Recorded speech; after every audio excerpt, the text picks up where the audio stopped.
Grizzlies softball team and why they've been so dominant. And see how a local high school football team is making sure its players stay in shape ahead of the season. Plus, we'll see brotherhood take a literal meaning on the diamond. Sportsource starts now. Welcome to Sportsource. I'm your host, Kayla Lopez, and we begin our coverage with some softball. Georgia stands out as a national leader in athletic excellence. Athens is a prime example, but outstanding athletic programs thrive throughout the state, even just a short drive down Highway 29. Joining me now is Sportsource reporter Joe Kopshow with more. Joe? That's right, Kayla. The nearby Georgia Gwinnett College Grizzlies softball team has been on fire. They've got an incredible 8-game home win streak. I cruised down Highway 29 to find the source of their domination, and it wasn't too hard to find, as they have one of the premier talents in the state, pitcher Annalise Jarvis. This does not happen too often when Georgia Gwinnett College pitcher Annalise Jarvis takes the pitching circle for the Grizzlies. The highly ranked Georgia Gwinnett College Grizzlies of the NAIA are on a roll with a 20-7 record, and pitcher Annalise Jarvis is the driving force. Her stellar 10-3 record accounts for half the team's wins. Every time Jarvis steps onto the pitcher's circle, it's electrifying. History feels within reach. Her 11 complete games and 5 shutouts are a coach's dream, and Coach Kat Eilenberg sums it up perfectly. Jarvis is absolutely crucial to the team's success. You know, having a pitcher of Annalise's caliber just gives you the opportunity to win in every game that she competes in. You know, she's got a relentless pursuit of, I want the ball, I want to win, I'm going to do everything I can when she's holding the ball. And then when she lets go of it, she trusts her team. But having her have such ability in the circle really sets us in a position to win every game that she pitches. And the data backs up Coach Kat, as Jarvis's statistics and accolades are mind-boggling. Jarvis's .63 ERA is not just 7th in the entire NAIA, but top for pitchers logging serious innings.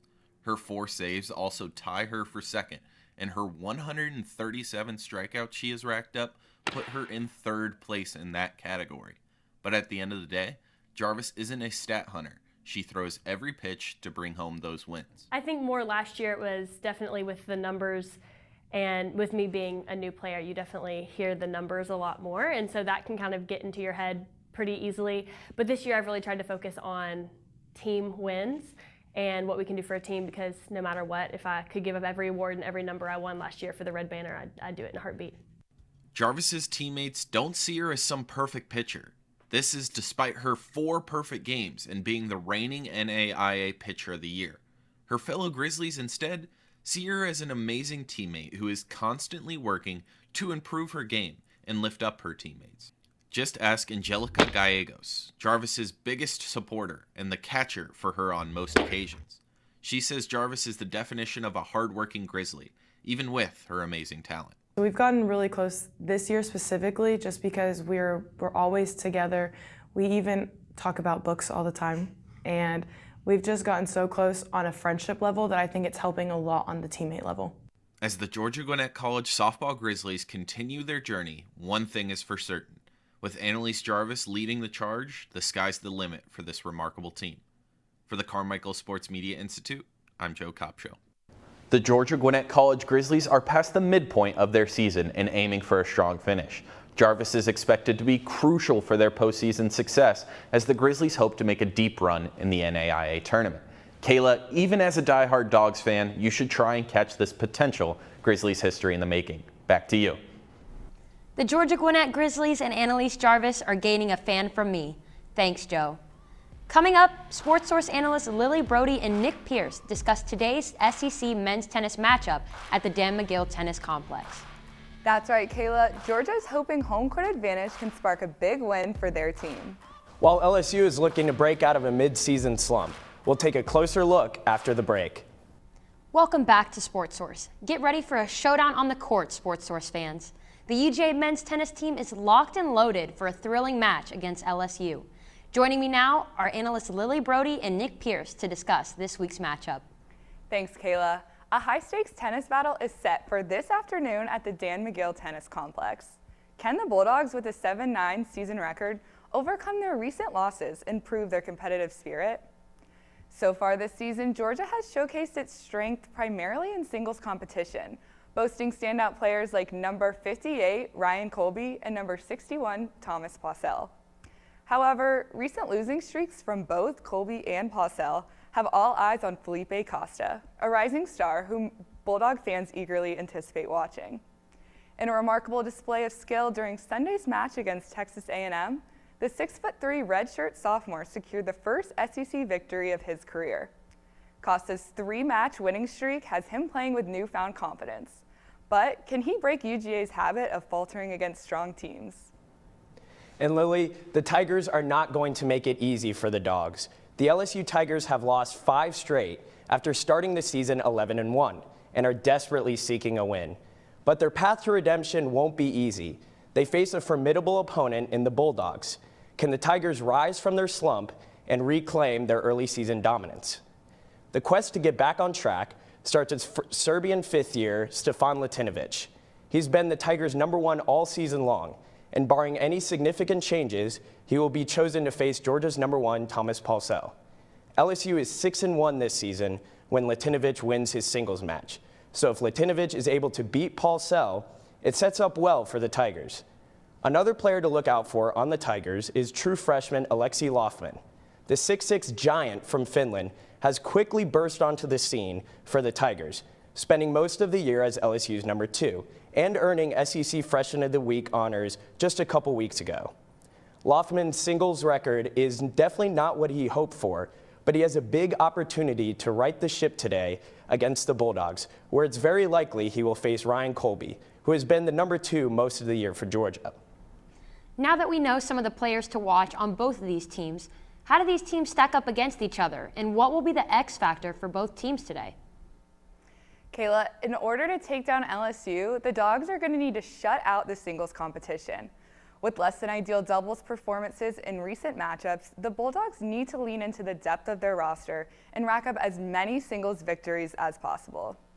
Currently, 6 of Georgia's 10 players boast winning singles records, contributing to an impressive 113-104 overall singles record. Top Bulldogs singles performers Ryan Colby, Cyrus Majub, Miguel Perez Pena, and Niels Ratu, who usually fill UGA's #1 and #2 spot, must continue their winning habits.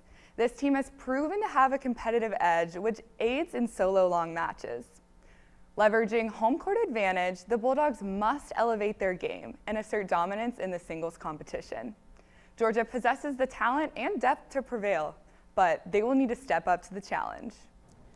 Kayla, I think the Bulldogs and Tigers stack up fairly level with each other when it comes to singles competition. I think the difference in this matchup is in the doubles competition. LSU has seen a lot of success in their doubles matches so far this season. The Tigers have won over 62% of their doubles matches and have secured the doubles point in 15 of their 17 matches this season. Latinovic and Lofman usually pair up as the #1 doubles team and have found some success throughout the season. Where the Tigers separate themselves from their competition is the strength of their second and third doubles teams. Senior Welsh Hotard and 5th year George Stoop have spent the majority of the season as LSU's second doubles team and are 8-2 on the season together. Senior Chen Dong and junior Julian Penslin have been clicking on all cylinders this season as LSU's third doubles team. They have not lost a single match yet, winning all 11 doubles matches played together. The Tigers' continued success in doubles matches could be the difference in today's match. With all things considered, how do you guys see this match playing out? Kayla, I'm calling it. LSU takes this one 5-2. After potential doubles losses, Georgia's going to have to dig deep to come out on top in the following singles matches. UGA's got the skill, but their shaky doubles history and LSU's recent doubles momentum have me leaning towards the Tigers. Kayla, as I said earlier, the Bulldogs and Tigers match up very well in singles competition, and the difference may come down to doubles competition, where LSU has the edge. I think that is exactly what we will see today at the Dan McGill Tennis Complex. I have LSU winning 4-3 and snapping their losing streak. Thanks, guys. Great insight.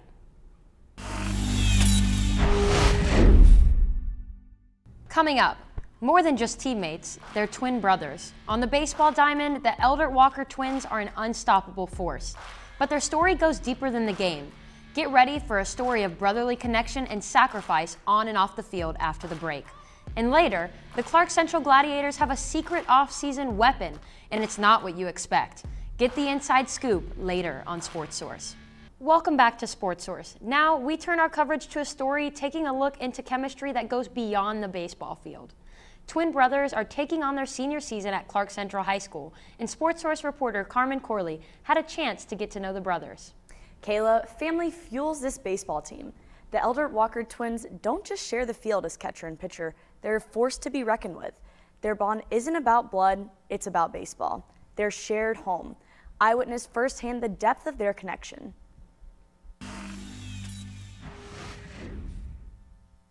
I'm here with two twin brothers on Clark Central's baseball team, and we're going to play a little game to see if they know each other really well. So I have some questions for you guys. First question, so for Alex, you're raising the ball, right? And Chris, you're raising glove. So who is the older brother? Okay. Who's the most competitive? Who is most likely to come in clutch, make a game-winning play? Oh. Who is most likely to hype the team up? Okay. Who does the crazier eye black? Okay. Who is more likely to get upset or frustrated during a game? Okay. Who's more likely to give the team a big pep talk? All right. Who's more likely to say after practice and get in more reps? Okay. Who is the more athletic brother? Okay. Who's the funnier brother? Okay.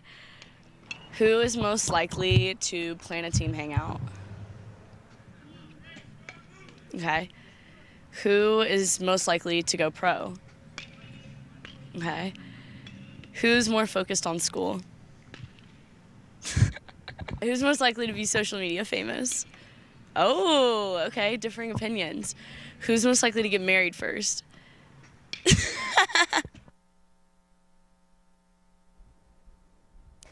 Moving past the excitement of the game, a deeper story emerges. It's a tale of dedication and sacrifice, threads binding their baseball journey together.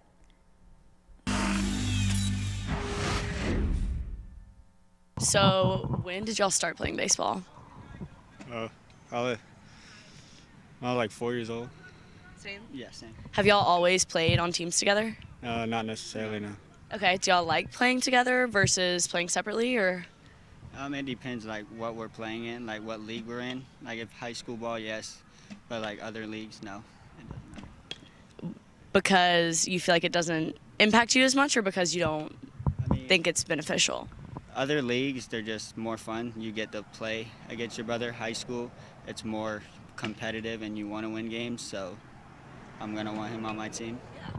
Definitely. Have y'all played any other sports together besides baseball? Yeah. Basketball and soccer and football. But Oh, so several. What's your favorite out of all of them that y'all have got to play together? baseball. Baseball.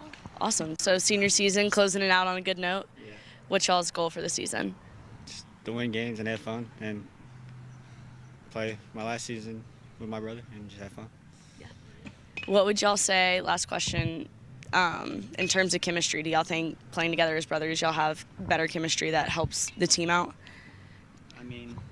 We have a lot of chemistry, but if our team could lock in, like connect with us how we have chemistry, then yes, then yeah.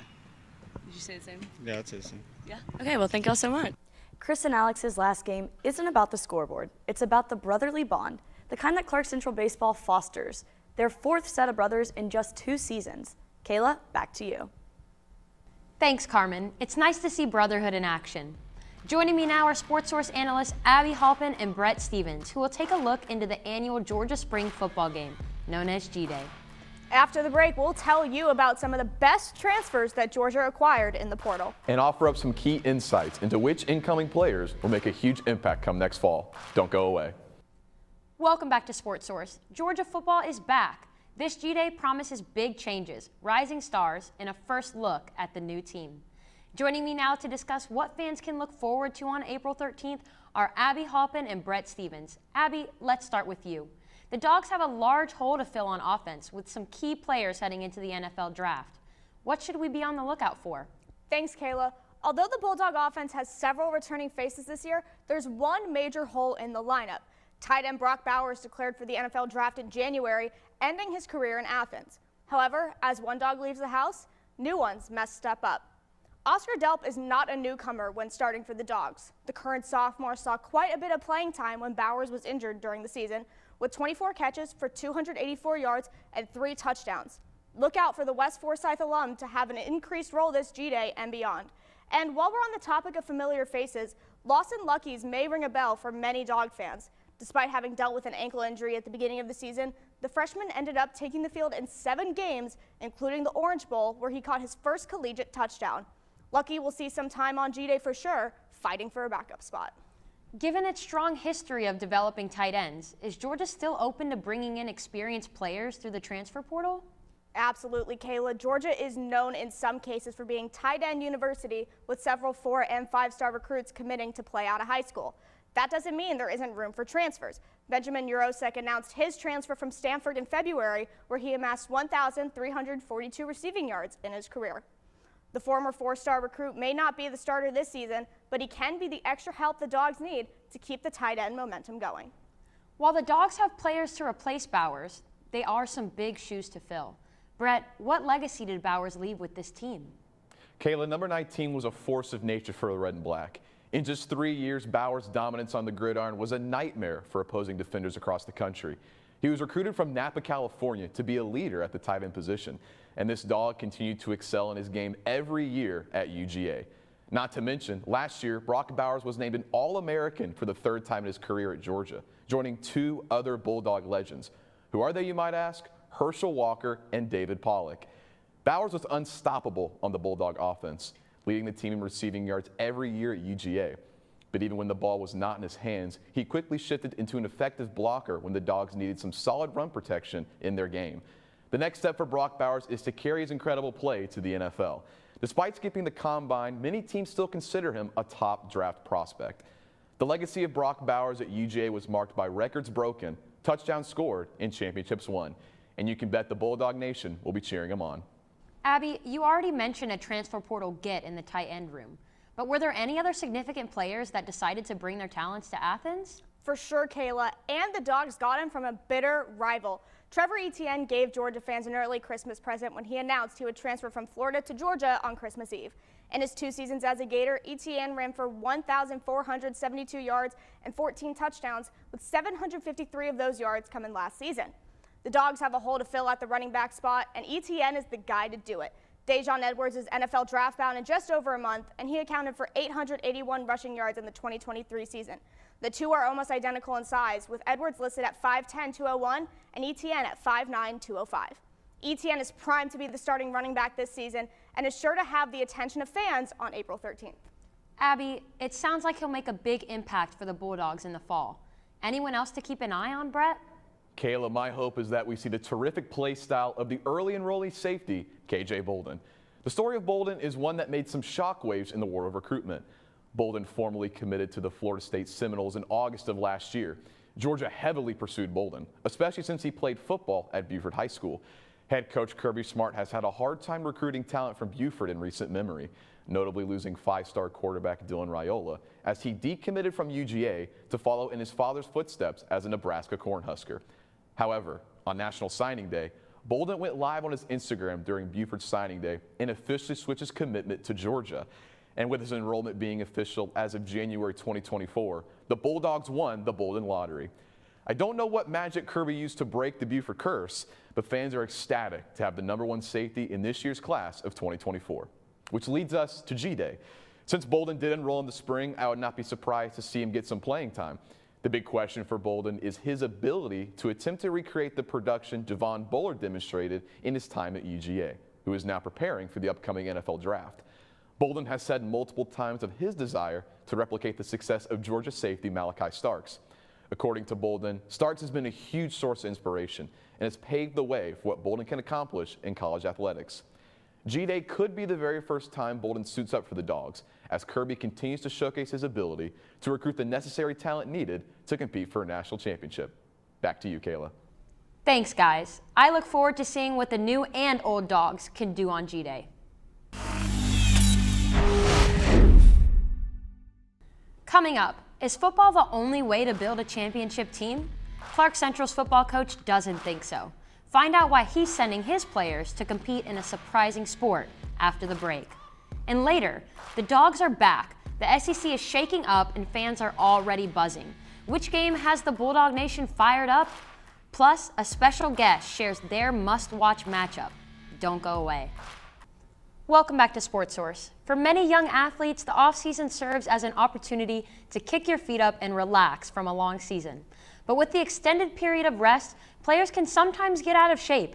Here to discuss how one school is ensuring its football players stay in shape is Sportsource reporter Christian Kirby. Christian, what do you have for us? Kayla, the Clark Central Gladiators head coach David Perno understands how valuable it is for a football team to stay in shape, even though football may not be in season. And what better way to ensure that a player remains in peak physical condition than competing for the school's track and field team? I got a chance to speak with Coach Perno about how he feels their approach in the offseason will give them an advantage when the lights finally come on in the fall.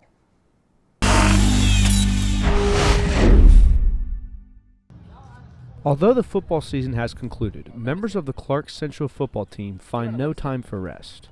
Despite gridiron action being months away, the Gladiators are actively engaging in other athletic pursuits, such as track and field.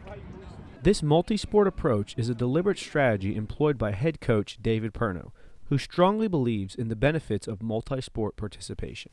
We started down the road making it wrestling, basketball, baseball, track, soccer, something.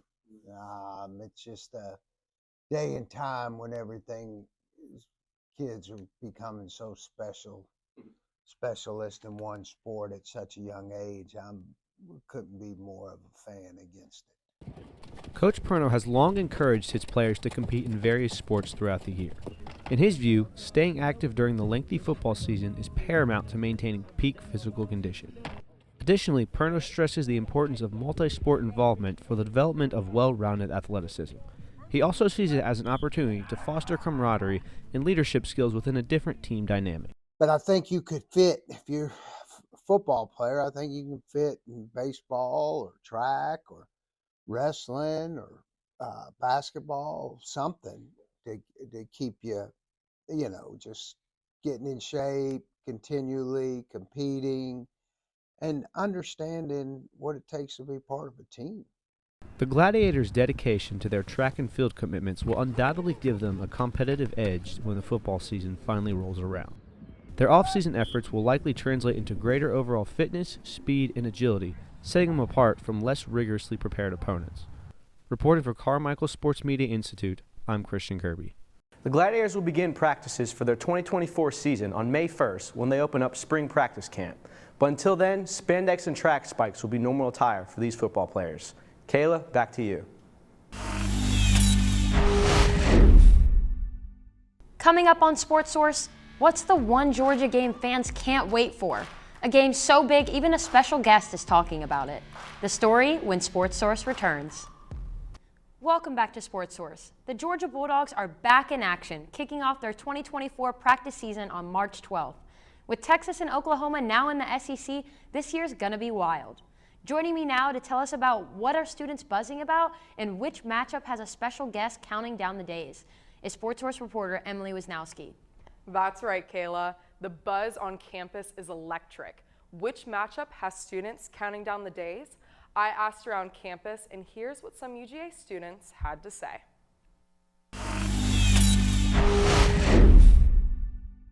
So what game has you most excited for the upcoming football season? I would say the game with Texas. As far as I know, that's the only team that Kirby Smart has never beaten in his tenure, so I'm excited to go to Austin and see how we do. It's got to be the first one. It's always the most hype one. All the fans coming in, trying to see the Dogs again. It's been great. Yeah. I'd probably say Georgia, Alabama, just to see if Alabama's the Alabama of old, or if Kalen DeBoer is going to completely fail that program. and not live on Nick Saban's legacy. Yeah, what about you?